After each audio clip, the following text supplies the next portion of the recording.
Hello, this is Rosalyn Chen. Thanks for listening in on my Renaissance drama podcast.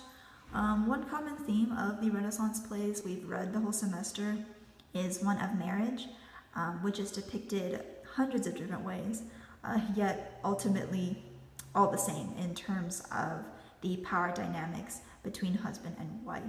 And for this podcast, I'd like to focus particularly on the taming of a shrew, written anonymously in 1594.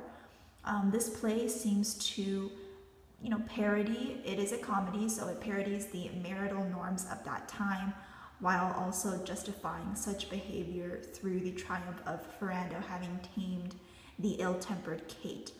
Meanwhile, Philomela and Aurelius are in complete contrast to their more rowdy relatives and are perceived to have, a more idealistic union, yet in the end it is the more obedient wife who defies her husband. Ultimately, through presenting various types of marriages, I aim to have you reflect upon the gender and societal expectations within the institution of marriage and the purpose of marriage itself. During the 16th century, marriage was first and foremost viewed as a business transaction, with marriages being arranged by the family, the transference of riches and property, as well as forming alliances between aristocratic families was done through pairing sons and daughters with one another. And it's also stressed that alliances could only occur within the constraints of one social class. Financial stability in particular played a big part in the determination of a match.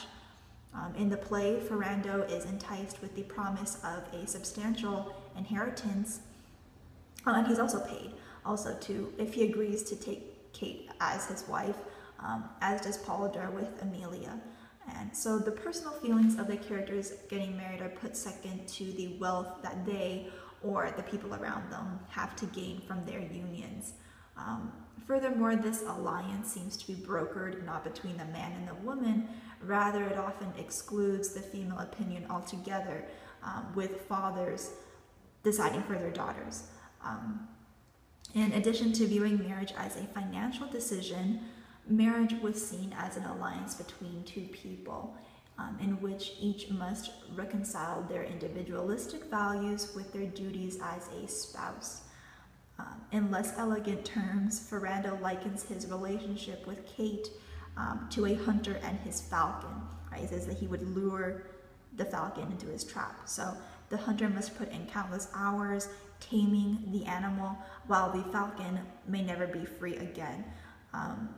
So they all must kind of sacrifice, albeit in different degrees, right? So Ferrando sacrifices his pride for the infamous shrew is constantly berating him throughout the play.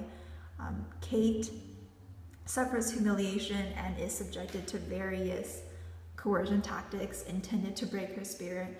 Those who adapt this play may choose to portray Ferrando in different ways, with some legitimizing his actions towards his bride as a twisted gesture of kindness, or simply making a mockery of their marriage. The historical context in which this play was written was during a time when religion pervaded everyday life, right? So it influenced social and moral values and shaped the way in which one conducted themselves in their marriage, compared to our more secular society today. Just a much greater extent than it does now. So the multiple scenarios of marriage in the taming of the shrew draws upon those religious, Puritan ideals of matrimony. So as with that ideology, the family is to be headed by the husband, and Ferrando undertakes the task of taming his wife through different tactics. And it was made so that obedience was not just a characteristic the society expected wives to possess, but as a religious requirement as well. For instance, during Kate's final monologue, she says that wives should obey their husbands, for a rib was taken, of which the Lord did make the woe of man, so termed by Adam the woman. So depending on the interpretation, Ferrando could have been justified in his actions by observing the religious view of a woman's role in marriage as being subservient to the husband. There is much discussion on whether this is a sexist play or a feminist play, since the audience sees that through harassment and intimidation, Ferrando transforms Kate from a resented outcast to a desirable woman. I believe that the author hoped some of his audience would recognize kind of like the subtle turning this idea on its head, like the wives' defiance at the very end, in their refusal to answer their husband's call. And Kate is also given like a long speech, just having centered a whole play around one woman. This play provokes discussion even